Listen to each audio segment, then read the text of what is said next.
Do you think St. Thomas or St. Chrysostom is more accurate with the issue of the I in Romans 7:7, i.e., is St. Paul speaking from the state of the Christian or the Jew under the law, and why? I think that he is speaking about the Christian. To be honest, I think that he's speaking about the Christian, and my reasoning for it is simply when you are comparing Romans 7 and 8, right? I think that the natural reading of Romans 7 and 8 is that Romans 7 is talking about the struggle with concupiscence, right? And how the law is incapable of overcoming concupiscence.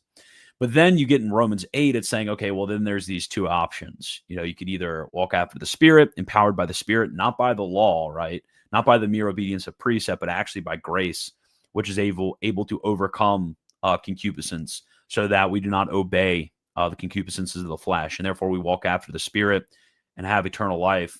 And then there's the walking after the flesh. That's the other response that could happen, which is what the fleshly Jews did.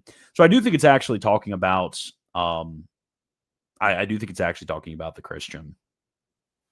It just, I don't know. It just flows. It just, I read it. It's kind of like intuitive to me. It just flows better in the argument of Romans when I read Romans. Like, I'm sorry. I hate to be that guy of like, oh, it's intuitive, but also St. Thomas said it plus ratio. That's just kind of how I'm reading it.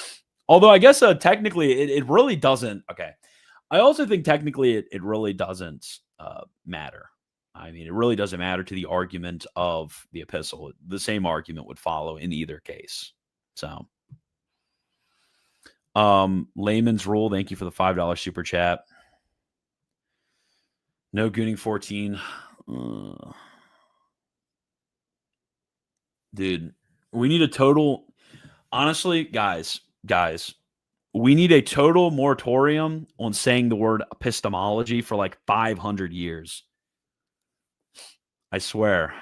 Just like nobody is allowed to use the word epistemology for like 10,000 years. Okay. I'm banning when we take control, we're banning the word epistemology. Now, if we ever get a Wagnerite Pope, I'm going to ask him and be like, hey, it's going to be like Jacques Maritain and Paul VI. I'm going to be like, hey, can you make a sort of encyclical excommunicating everyone who used the word epistemology or epistemological? He's like, what is, okay, in theological debates, do all things come down to epistemology, or is this just fideism? Like, what is this supposed to mean? Or does it come down to epistemology? No, we actually talk about a lot of things beside epistemology. Okay, and then how also would we have even theological debates between people who are both Catholics in this case, or who have the same sort of understanding of the authority of divine revelation? Like how would this even occur?